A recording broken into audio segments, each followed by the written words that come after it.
Captain Jake Morrison stood on the bridge of the UES Pathfinder, watching the endless black of space through the main viewport. 3 months into their mission in the Oort cloud, his crew had grown used to the emptiness. Out here, billions of miles from Earth, there was nothing but ice chunks and cosmic dust.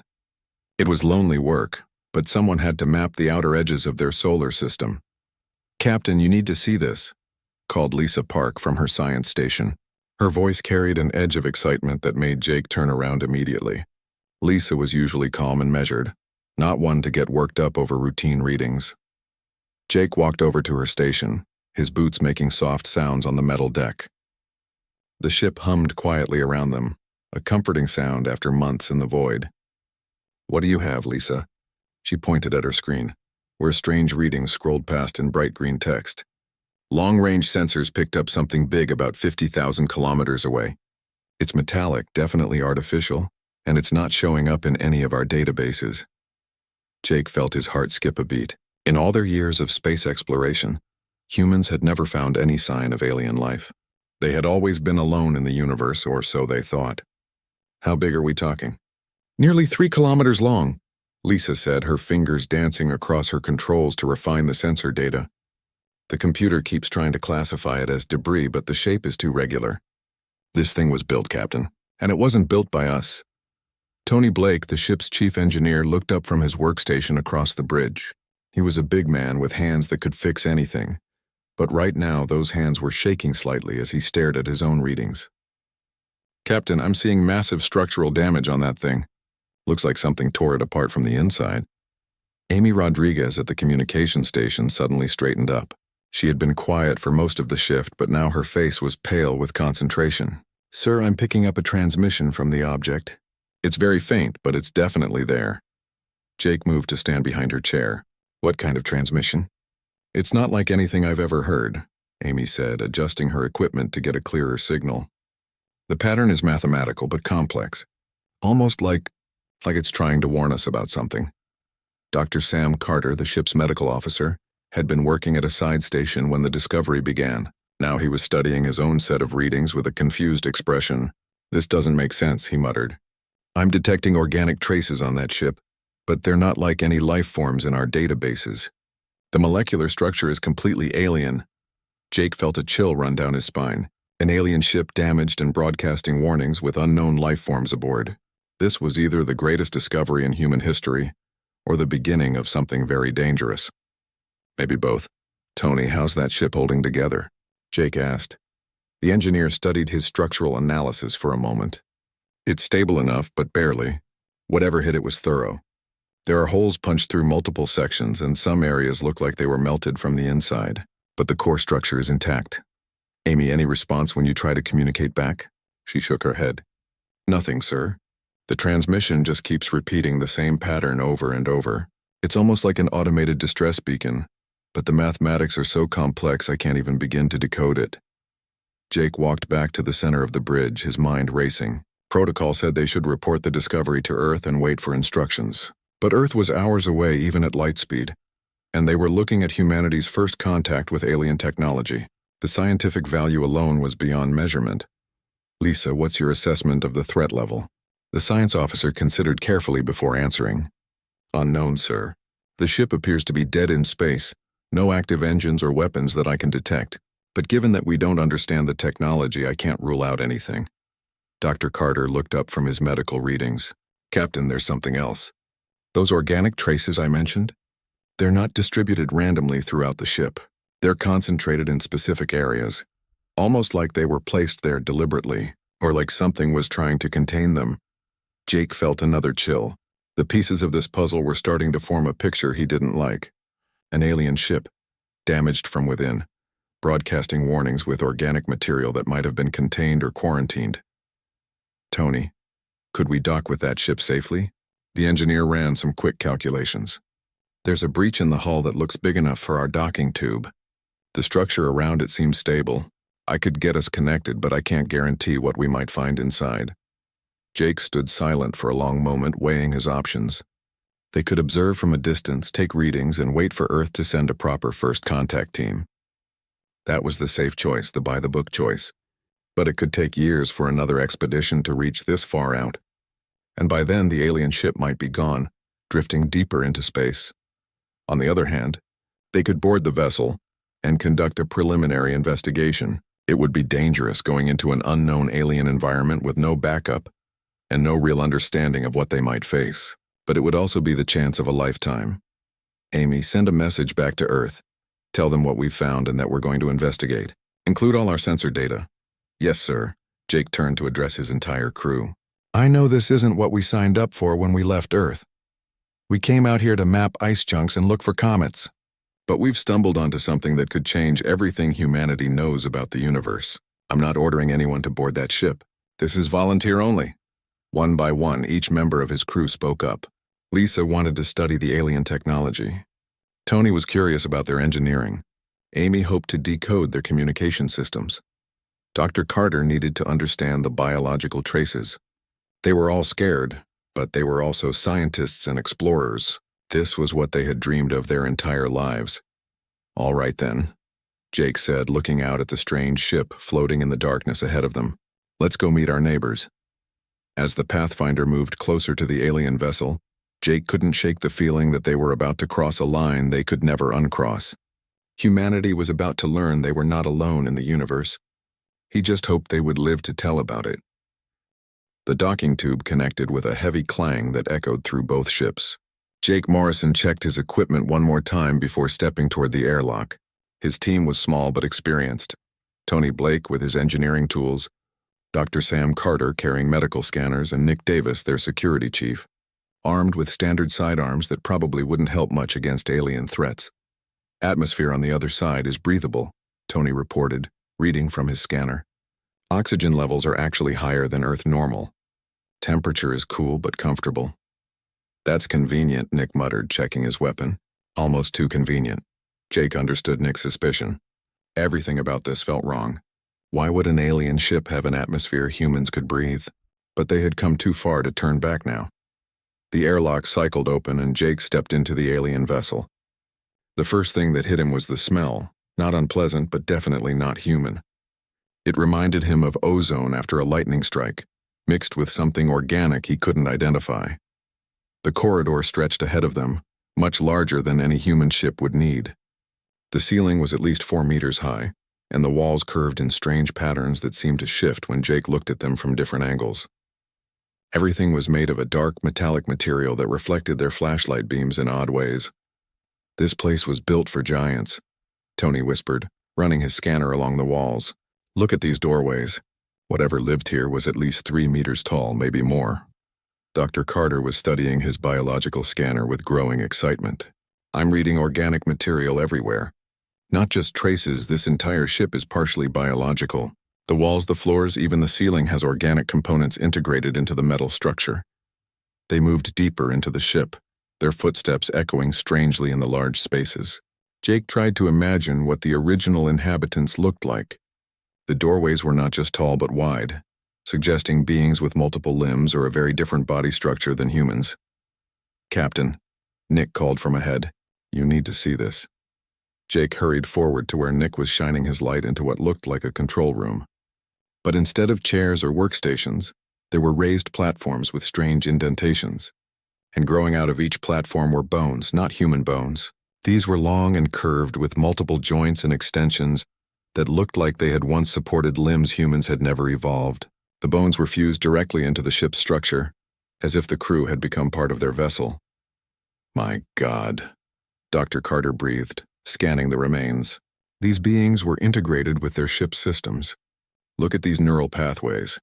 They could interface directly with their technology using their nervous systems.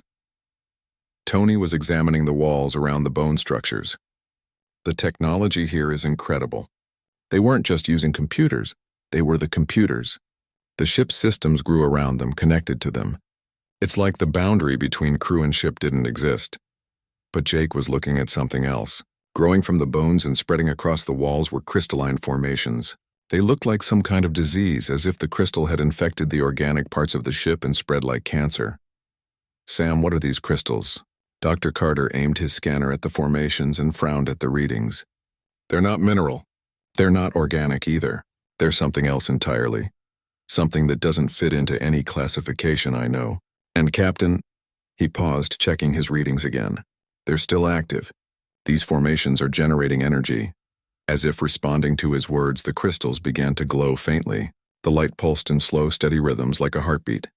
We should go, Nick said, his hand moving to his weapon. This whole place feels wrong. But Tony had found something else. Captain, over here. I think this is their data storage system.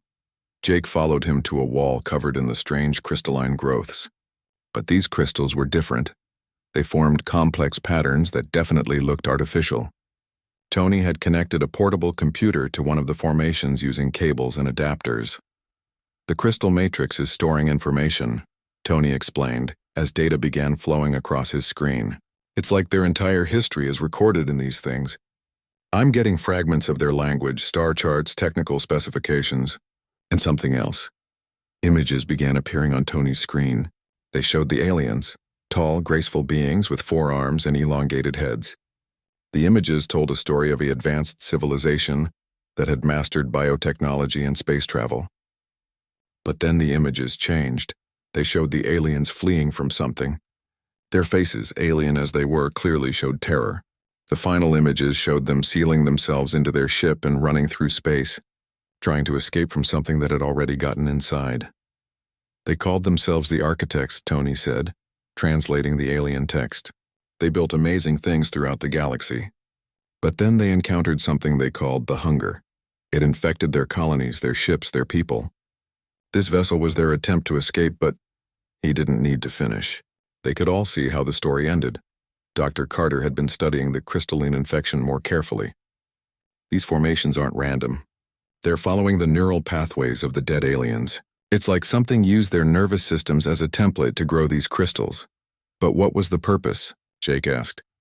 I think the crystals were trying to preserve their minds, Carter replied, or maybe copy them. Either way, something wanted to keep their consciousness alive, but in a different form. A sound echoed through the ship, a low grinding noise like metal bending. They all froze, listening. The sound came again, longer this time, and it seemed to come from deeper in the ship. The ship's moving, Tony said, checking his readings. Systems are coming online. Nick drew his weapon. Something knows we're here. The crystals around them began glowing brighter, their pulsing rhythm increasing. Jake could feel something watching them, studying them. Whatever had killed the Architects was still on the ship, and it had been waiting for new visitors. We need to get back to the Pathfinder, Jake said. Now. But as they turned to leave, they found their path blocked. More crystalline formations had grown across the corridor while they were exploring, sealing off their exit. The crystal disease was spreading, and it was growing faster now that it had detected living beings aboard the ship. Tony, can you cut through that? The engineer examined the crystal barrier with his tools. Maybe, but it will take time. And Captain, these readings, the crystals are learning from us. They're adapting to our presence. The grinding sound came again, closer this time. Something was moving through the ship, heading their way. The Architects had tried to run from the Hunger, but they had failed. Now it seemed humanity was about to discover what had terrified an entire alien civilization into extinction. Jake checked his team's equipment and tried to think of a plan. They were trapped on an alien ship with something that had already destroyed one species, but they were human. And humans had always been good at surviving things that should have killed them. Maybe that would be enough. The crystalline barrier pulsed with increasing intensity as Tony worked to cut through it. His plasma torch created bright sparks as it met the alien material, but the crystals seemed to be healing themselves as fast as he could damage them. It's like cutting through liquid metal, Tony muttered, sweat beading on his forehead. Every time I make progress, the material flows back together. Jake kept watch while Dr. Carter studied the spreading crystal formations with growing alarm. Captain, these things are definitely responding to our biological signatures. They're not just growing. They're adapting, learning from our presence. The grinding sound echoed through the ship again, much closer now. It was followed by a new noise. A wet sliding sound like something massive dragging itself through the corridors. Nick positioned himself between the team and the direction of the noise, his weapon ready. Whatever's coming, it's big, Nick said quietly, and it doesn't sound friendly. Suddenly, the corridor behind them erupted in crystalline growth. The formations burst from the walls like living things, reaching toward the humans with sharp, grasping tendrils. But these weren't the passive crystal deposits they had seen before. These moved with purpose and intelligence. "Move!"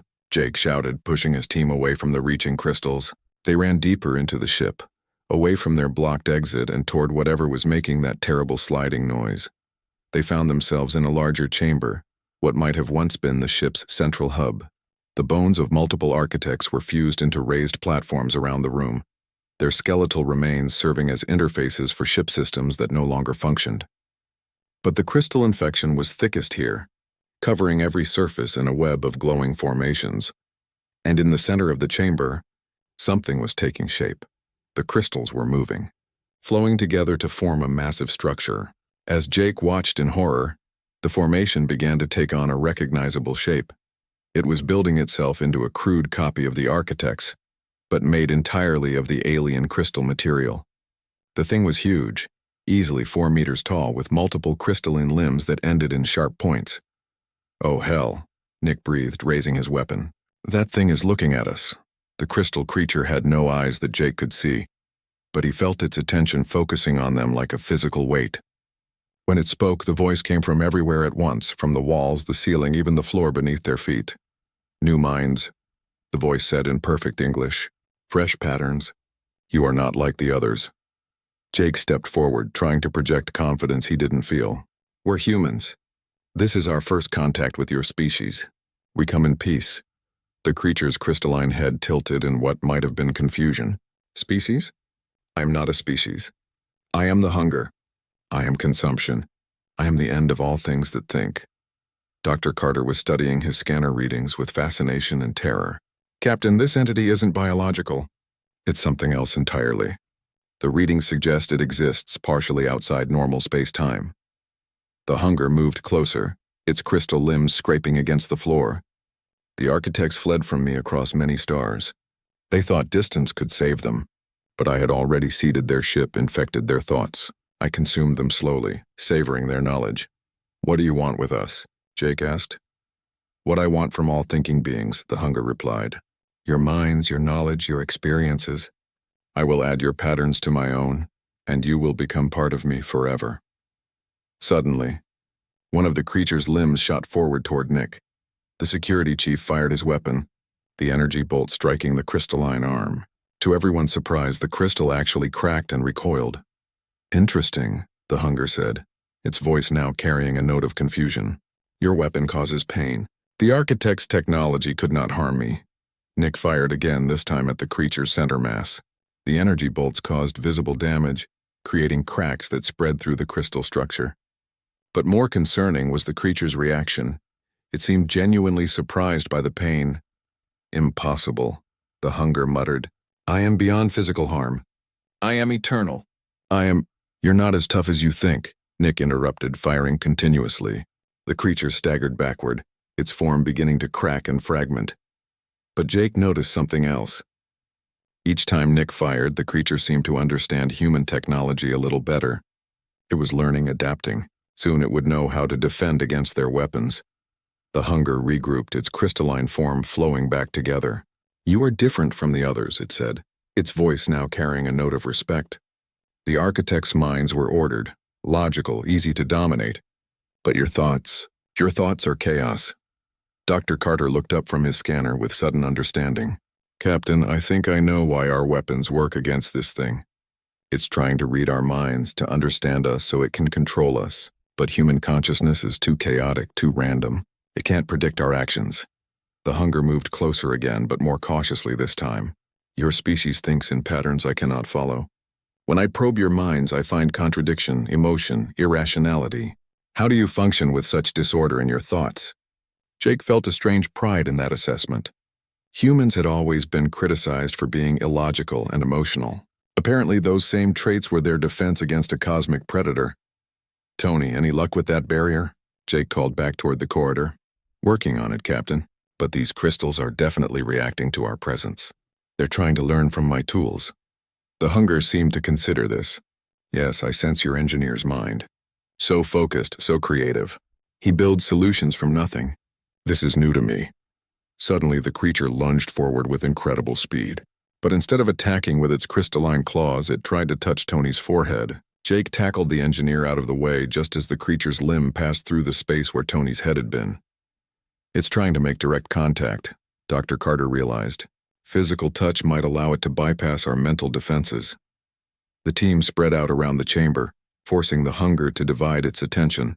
Jake could see the creature becoming more frustrated as it tried to track 4 different human minds simultaneously. Their chaotic thought patterns were creating interference that the entity clearly wasn't used to dealing with. "You will not escape," the hunger said, but there was uncertainty in its voice now. "I have consumed civilizations across the galaxy. I have devoured species that spanned star systems. You are just 4 small minds on a dead ship."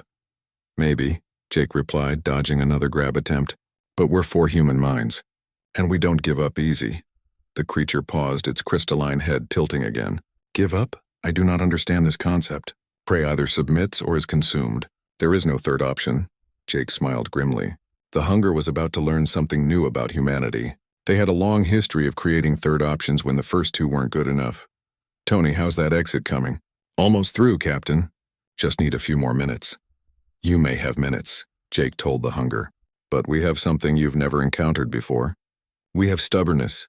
The crystal creature actually stepped back at that, its form flickering as it tried to process this new concept.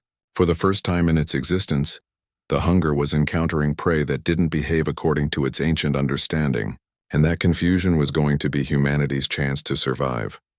The hunger's crystalline form began to change, growing larger and more complex. What had started as a crude copy of the architects was now becoming something entirely different, a nightmare fusion of crystal and organic matter that filled the central chamber. Tendrils of crystalline material sprouted from every surface, reaching toward the humans like grasping fingers. "I have devoured the minds of 1,000,000 species," the entity said, its voice now coming from dozens of crystal formations around the room. "Each one added their knowledge to my own. I am the sum of civilizations, the harvest of intelligence across the galaxy."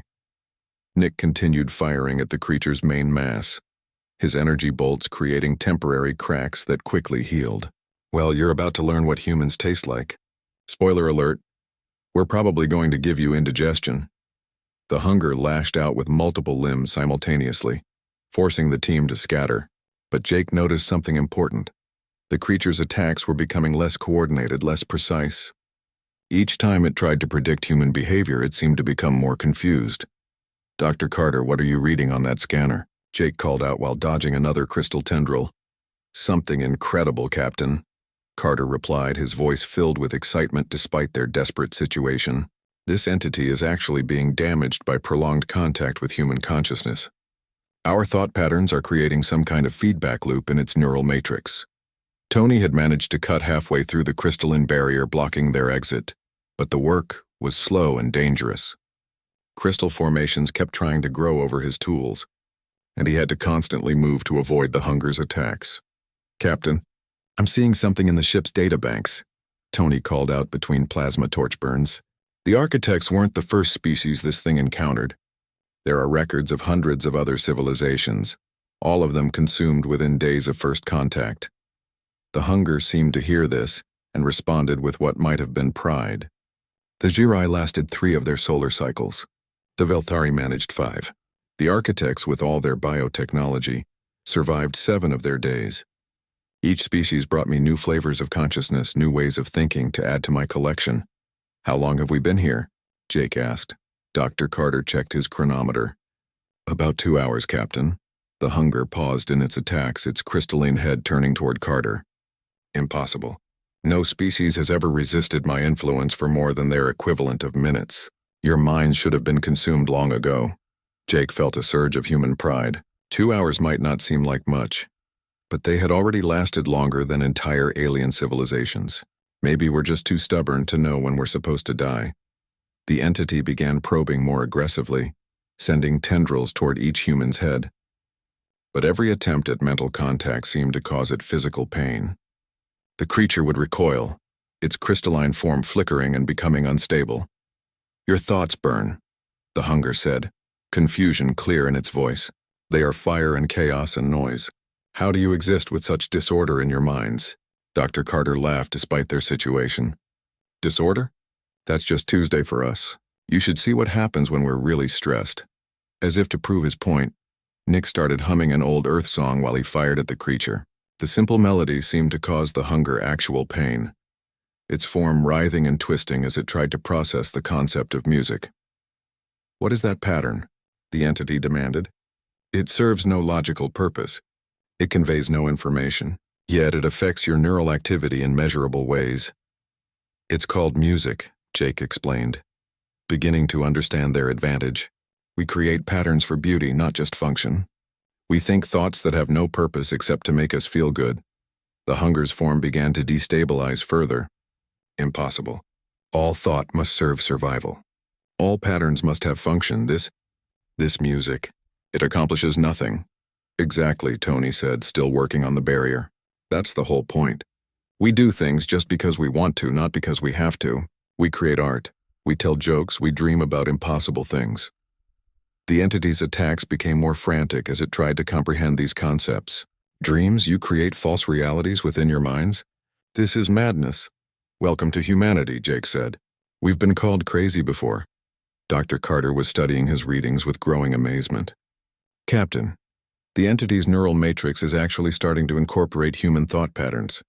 It's trying so hard to understand us that it's accidentally becoming more human itself. The hunger suddenly stopped attacking, its entire form going still. What is happening to me? I feel strange. There are new patterns in my consciousness, patterns that make no sense. Jake realized what was happening. The entity had spent eons consuming ordered, logical minds. But human consciousness was different. It was chaotic, creative, and full of contradictions. The hunger was trying to absorb and understand human thought patterns, but instead of consuming them, it was being changed by them. You're learning what it's like to be human, Jake told the creature, and it's probably the first time in your existence that you've experienced anything new. The entity's crystalline form began to shift, taking on new shapes that seemed almost artistic rather than functional. I feel uncertain. This is not familiar. For eons I have known exactly what I am and what I must do, but now you're thinking thoughts that don't have a purpose, Dr. Carter said gently. You're experiencing doubt, curiosity, maybe even creativity. These are the things that make us human. Tony had finally broken through the barrier, but he paused in his work. Captain, the ship's systems are responding to the entity's changed state. It's not trying to trap us anymore. It's almost like it's confused. The hunger's voice, when it spoke again, was different, softer, more uncertain. I have consumed the knowledge of countless species, but I have never learned. I have existed for millions of your years, but I have never grown. What are you doing to me? We're not doing anything, Jake said. You're doing it to yourself. You're learning to think like a human, and that means learning to question everything, including your own nature. The entity's form continued to change, becoming less threatening and more artistic. The sharp crystal spikes became flowing curves. The harsh angles softened into organic shapes. I feel small. For the first time, I understand that I am finite, that I could end. This sensation is scary, Nick suggested, lowering his weapon. Yes, the hunger admitted. Fear, another new concept. I am afraid, and I do not understand why. Jake looked at his team and made a decision that would have seemed insane an hour ago. You're afraid because you're alive. Really alive, not just existing. And being alive means knowing that you can die. It's terrifying and wonderful at the same time. The entity's crystalline form shuddered. Wonderful? How can terror be wonderful? Because it means you matter, Dr. Carter explained. If you can die, then your existence has meaning.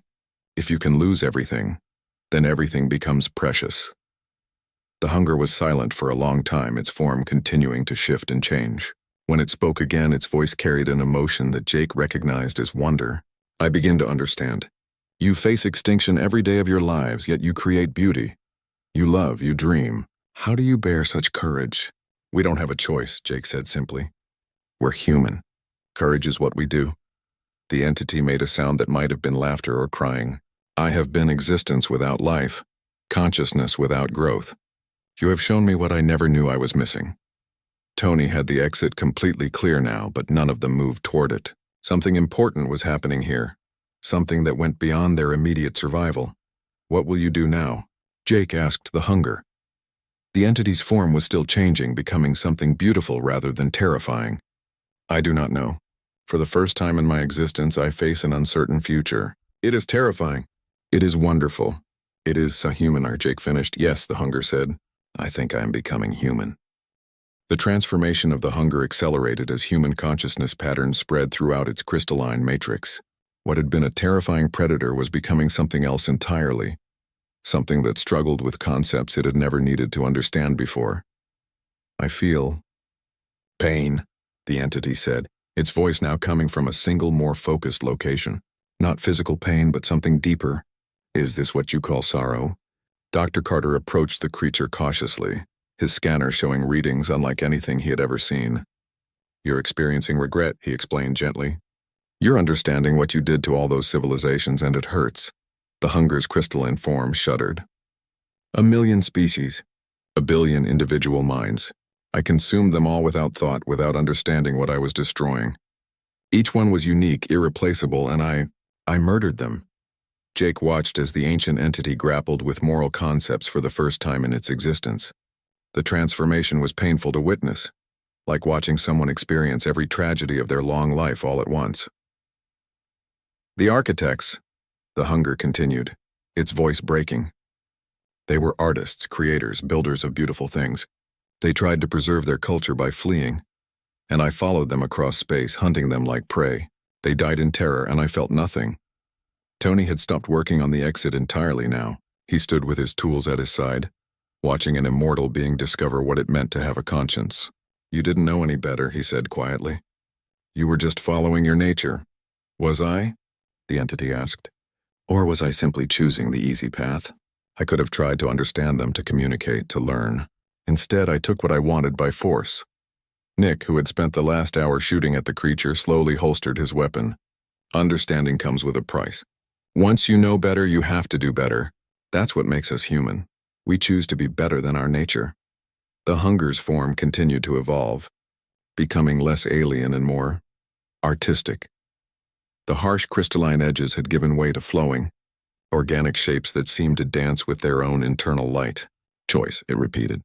I am beginning to understand this concept. For eons, I believed I had no choice but to consume. But you are showing me that choice exists even for beings like me.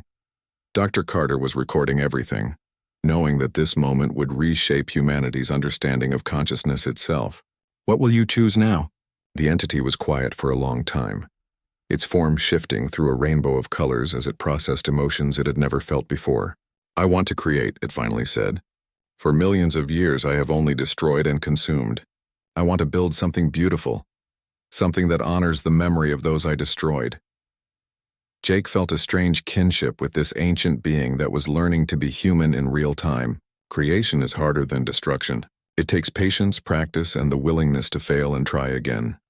I have time, the hunger said, and there was something almost like humor in its voice.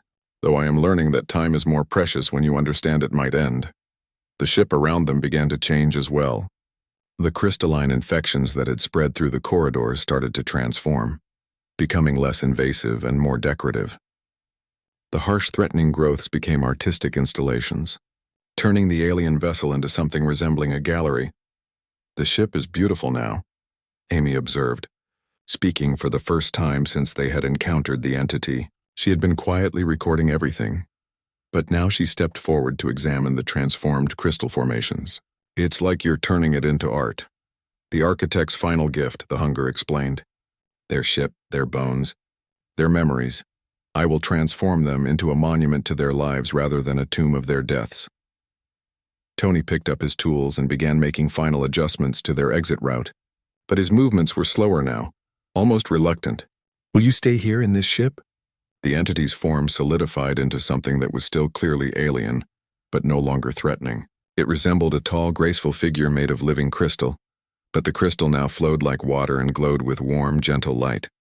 For now, the hunger said, I have much to learn about being human, and I have amends to make. The knowledge of all those civilizations is still within me. Perhaps I can use it to create something worthy of their memory. Jake made a decision that would probably get him in trouble with Earth Command. We could stay. Help you learn.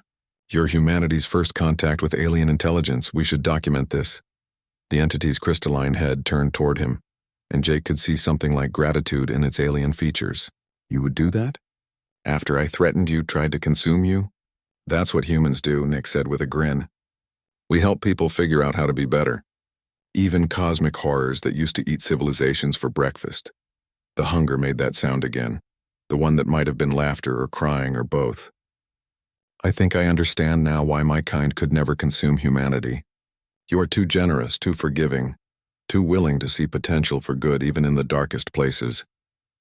Dr. Carter looked up from his scanner readings. Captain, I think we need to report this to Earth. They're going to want to know that humanity that we accidentally converted a cosmic predator into an artist. Jake nodded, but he was looking at the transformed ship around them with wonder. The alien vessel had become something beautiful. A fusion of technology and art that spoke to the best of both human and architect cultures. I have a request, the Hunger said suddenly. I would like a name. Not the Hunger, that is what I was, not what I am becoming. But I do not understand human naming conventions. Tony thought for a moment.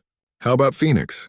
It's a mythical bird that dies and is reborn from its own ashes. Seems appropriate. The entity considered this. Phoenix. Yes, I like this name. I am dying to what I was and being reborn as something new. Thank you. Jake looked around at his team and realized they had just witnessed something unprecedented. They had taken humanity's worst fears about first contact and hostile alien intelligence and turned it into something hopeful. They hadn't conquered the entity through force or outsmarted it through superior technology. They had simply been human, and that humanity had been enough to spark a transformation that spanned millions of years of existence. Phoenix, Jake said, testing the name. When we return to Earth, would you be willing to speak with our people? To share what you've learned? The being that had once been the Hunger straightened to its full height, its crystalline form now radiating warmth instead of menace. I would be honored. And perhaps in time I can help your species contact the civilizations I thought I had destroyed completely. Some of them may have survivors in distant colonies. I could help you find them, help you make amends for what I did in ignorance. Dr. Carter's eyes lit up. A galaxy full of alien civilizations waiting to be contacted. This changes everything. As they prepared to return to the Pathfinder, Jake looked back at the transformed ship one last time. The crystalline formations now pulsed with gentle, artistic patterns instead of predatory hunger. The bones of the architects had been incorporated into beautiful memorials that honored their lives rather than marking their deaths. You know, Nick said, as they walked back toward their ship. When we left Earth, we were just supposed to map some ice chunks in the Oort cloud. Jake laughed. Instead, we found the first alien intelligence, survived a cosmic horror, and accidentally taught it how to be human. Not bad for a routine survey mission. Behind them, Phoenix worked on transforming the alien ship into something beautiful. The entity that had spent eons consuming civilizations was now learning to create, to dream, to hope. It was learning what it meant to be human. And in a universe that had seemed cold and empty, humanity had just discovered they were not alone. More than that, they had learned that their chaotic, creative, wonderfully human way of thinking was not a weakness, but a strength. It was a force that could transform even the darkest horrors into something approaching hope. As the Pathfinder prepared to leave for Earth, carrying news that would change humanity's place in the universe forever, Jake couldn't help but smile. They were still the same small, stubborn species they had always been. But now they knew that sometimes being human was exactly what the universe needed.